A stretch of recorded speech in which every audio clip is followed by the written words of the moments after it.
ನಮಸ್ಕಾರ ದೇವರುಗಳ big boss season 13ರ ಅಗ್ನಿ ಪರೀಕ್ಷೆಯಲ್ಲಿ ಇವತ್ತಿನ ಎಪಿಸೋಡ್ ಅಲ್ಲಿ ಏನೇನಾಗುತ್ತೆ ಏನೇನಿಲ್ಲ ಎಂಬುದರ ಬಗ್ಗೆ ಇವತ್ತಿನ ಈ ವಿಡಿಯೋದಲ್ಲಿ ನೋಡೋಣ. ಬೆಳಗ್ಗೆನೆ ಕಲರ್ ಕನ್ನಡ ಪೇಜ್ ಅಲ್ಲಿ ಒಂದು ಪ್ರೊಮೋನ ಅಪ್ಡೇಟ್ ಮಾಡ್ತಾರೆ. ಇವತ್ತಿನ ಪ್ರೊಮೋ ಅಂದ್ರೆ 13 ಜನನ ಏನ್ ಹೋಲ್ಡ್ ಅಲ್ಲಿ ಇಟ್ಟಿದ್ರು ಆ 13 ಜನಕ್ಕೂ ಇವಾಗ ಟಾಸ್ಕ್ ಗಳನ್ನ ಕೊಡ್ತಿದ್ದಾರೆ. ಆ ಟಾಸ್ಕ್ ನಲ್ಲಿ ಗೆಲ್ಲೋರ್ನ ಇಲ್ಲಿ ಏನ್ ಜೂರಿಗಳಿದಾರಲ್ಲ ನಮ್ಮ 4 ಜನ ಜೂರಿಗಳು, ಆ 4 ಜನ ಜೂರಿಗಳು 13 ಜನದಲ್ಲಿ 4 ಜನ ಸೆಲೆಕ್ಟ್ ಮಾಡ್ಕೊತಾರೆ. ಇವತ್ತಿನ ಪ್ರೊಮೋ ನೋಡಿದ್ರೆ ಇದು ನಮ್ಗೆ ಗೊತ್ತಾಗುತ್ತೆ. ಇವತ್ತಿನ ಎಪಿಸೋಡ್ ಅಲ್ಲಿ 13 ಜನದಲ್ಲಿ 4 ಜನ ಸೆಲೆಕ್ಟ್ ಮಾಡ್ಕೊಂತಾರಲ್ಲ ಅಂತ ಗೊತ್ತಾಗುತ್ತೆ. ಮೋಸ್ಟ್ಲಿ ಮಾಡಿದ್ರು ಮಾಡ್ಬೋದು, ಆದ್ರೆ ಹೆಂಗ್ ಮಾಡ್ತಾರೆ ಅಂತ ಇವತ್ತಿನ ಎಪಿಸೋಡ್ ನೋಡಿದ್ರೆ ಗೊತ್ತಾಗುತ್ತೆ.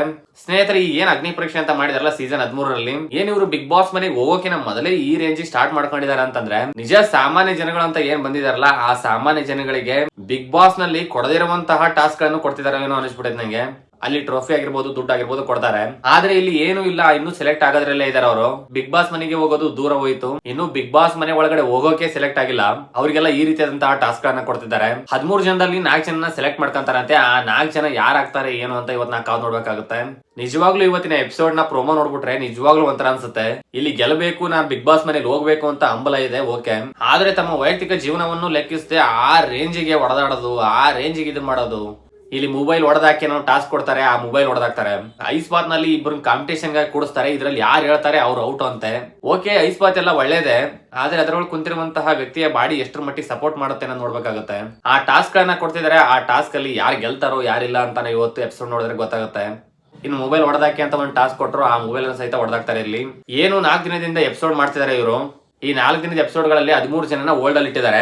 ಈ 13 ಜನನ ಹೋಲ್ಡ್ ಅಲ್ಲಿ ಇಟ್ಟಿದಾರಲ್ಲ, 13 ಜನದಲ್ಲಿ ಬರೀ 4 ಜನ ಸೆಲೆಕ್ಟ್ ಮಾಡ್ಕೊಂತಾರಂತೆ. ಆ 4 ಜನ ಸೆಲೆಕ್ಟ್ ಮಾಡ್ಕೊಂಡಾದ್ಮೇಲೆ ಏನ್ ಸ್ಟಾರ್ ಕಂಟೆಸ್ಟೆಂಟ್ ಆಗಿ ಸೆಲೆಕ್ಟ್ ಮಾಡ್ಕೊಂಡ್ರು, ಮತ್ತೆ ಸೆಲೆಕ್ಟ್ ಮಾಡಿರುವಂತಹ ವ್ಯಕ್ತಿಗಳನ್ನ ಏನ್ ಸೆಲೆಕ್ಟ್ ಮಾಡ್ಕೊಂಡ್ರು ಅವ್ರಿಗೆಲ್ಲ ಒಂದು ಟಾಸ್ಕ್ ಗಳನ್ನ ಕೊಡ್ತಾರೆ ಅನ್ಸುತ್ತೆ. ಸ್ಟಾರ್ ಕಂಟೆಸ್ಟೆಂಟ್ ಗಳಿಗೆಲ್ಲ ವಿಶೇಷವಾದಂತಹ ಟಾಸ್ಕ್ ಗಳನ್ನಾಗಿರ್ಬೋದು, ಸ್ವಲ್ಪ ಅವ್ರ ಮೇಲೆ ಏನಾದ್ರು ದಯ ತೋರಿಸಬಹುದು ಅನ್ಸುತ್ತೆ ನಂಗೆ. ಆದ್ರೆ ಸೆಲೆಕ್ಟ್ ಮಾಡ್ಕೊಂಡಿರುವಂತಹ ವ್ಯಕ್ತಿಗಳಿಗೆ ಇನ್ನೂ ಟಾಸ್ಕ್ ಗಳನ್ನ ಕೊಟ್ಟು ಅವ್ರು ಯಾವ ರೀತಿಯಾಗಿ ಆಟ ಆಡ್ತಾರೆ, ಯಾವ ರೀತಿಯಾಗಿಲ್ಲ ಅನ್ನೋದ್ರ ಬಗ್ಗೆ ಎಲ್ಲ ನೋಡ್ಬಿಟ್ಟು ಅದರಲ್ಲಿ ಕೊನೆಯದಾಗಿ 3 ರಿಂದ 4 ಜನ ಸೆಲೆಕ್ಟ್ ಮಾಡ್ಕೊಂಡು ಬಿಗ್ ಬಾಸ್ ಮನೆಯಲ್ಲಿ ಬಿಡ್ತಾರೆ ಅನ್ಸುತ್ತೆ.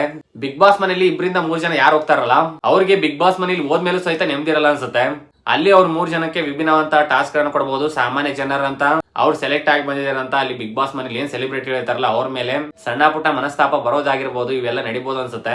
ಈ ವೀಕ್ ನೆಕ್ಸ್ಟ್ ವೀಕ್ ಫುಲ್ ಈ ಅಗ್ನಿ ಪರೀಕ್ಷೆನೆ ಜಗಿಸ್ತಾರೆ ಅನ್ಸುತ್ತೆ ನಂಗೆ. ಬಿಗ್ ಬಾಸ್ ಸ್ಟಾರ್ಟ್ ಹಾಕಿನ ಮೊದಲೇ ಇದನ್ನೆಲ್ಲ ಮಾಡ್ತಿದ್ದಾರೆ. ಇದೆಲ್ಲ ಬಿಗ್ ಬಾಸ್ ನ ಸ್ಟ್ರಾಟಜಿ. ಜನಗಳೇ ಏನೋ ಒಂಥರ ಕುತೂಹಲ ಮೂಡಿಸೋದು, ಬಿಗ್ ಬಾಸ್ ನ ಮೇಲೆ ಆಸಕ್ತಿ ಬರೋ ತರ ಮಾಡಿಸೋದು, ಬಿಗ್ ಬಾಸ್ ಇವಾಗ್ಲೇ ಸ್ಟಾರ್ಟ್ ಆಗಿದೆ ಅನ್ನೋ ತರ ಹೇಳೋದು, ಇದೆಲ್ಲ ನಡೀತಿದೆ. ನೆಕ್ಸ್ಟ್ ಮಂತ್ ಸೆಪ್ಟೆಂಬರ್ ಅಲ್ಲಿ ಬಿಗ್ ಬಾಸ್ ಸ್ಟಾರ್ಟ್ ಆಗಬೇಕು. ಅಷ್ಟರೊಳಗಡೆ ಈ ಅಗ್ನಿ ಪರೀಕ್ಷೆ ಸಾಮಾನ್ಯ ಜನರನ್ನ ಆಯ್ಕೆ ಮಾಡ್ಕೊಳೋದು ಇದನ್ನೆಲ್ಲ ಮಾಡಿ ಮುಗಿಸ್ತಾರೆ. ಈ ಅಗ್ನಿ ಪರೀಕ್ಷೆಯಲ್ಲಿ ಯಾರೇ ಸೆಲೆಕ್ಟ್ ಆಗ್ತಾರೆ ಯಾರೇ ಇಲ್ಲ ಅಂತ ನೀವು ಕಮೆಂಟ್ ಬಾಕ್ಸ್ ಅಲ್ಲಿ ತಿಳಿಸಿ. ಬಿಗ್ ಬಾಸ್ ಮನೆಯಲ್ಲಿ ಯಾರು ಹೋಗ್ಬೇಕು ಅನ್ನೋ ನಿಮ್ಮ ಅನಿಸಿಕೆಯನ್ನ ಕಮೆಂಟ್ ಬಾಕ್ಸ್ ಅಲ್ಲಿ ತಿಳಿಸಿ.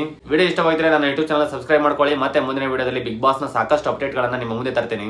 ಮತ್ತೆ ಮುಂದಿನ ವಿಡಿಯೋದಲ್ಲಿ ಭೇಟಿಯಾಗೋಣ. ಎಲ್ಲರಿಗೂ ಟೇಕ್ ಕೇರ್, ಗುಡ್ ಬೈ.